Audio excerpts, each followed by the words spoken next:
bringing you the hottest, the latest news and public affairs. Balita nga malapit sa pumuluyo, adlaw-adlaw. Daily News Central.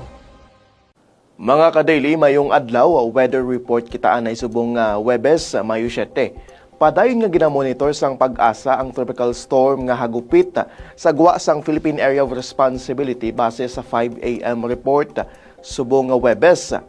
May kabaskugon ini nga hangin nga 65 km height, tubtob nga nagalabot sa pagmadlos nga 80 km height.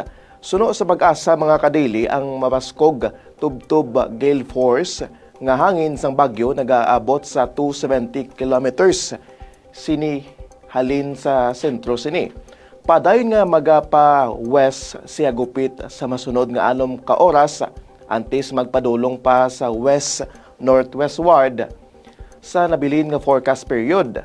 Posible man nga magsulod ini sa Philippine Area of Responsibility sa Sabado sang gabi kag Domingo sang aga kag pagatawgon nga Kaloy.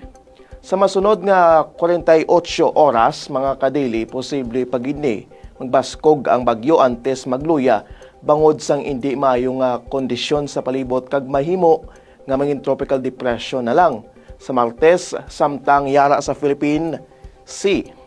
Sa subong manubo ang posibilidad nga direkta makaapekto ini sa panahon kag kondisyon sang dagat sa Pilipinas sa masunod nga 3 kadlaw mga kadili. Ginahingyo sang Pag-asa ang publiko kag disaster risk reduction offices nga padayon gid nga magmonitor sa ila para sa updates kag magbinantayon gid kita mga kadili. Amoy na ang aton nga weather report. Daily News Central.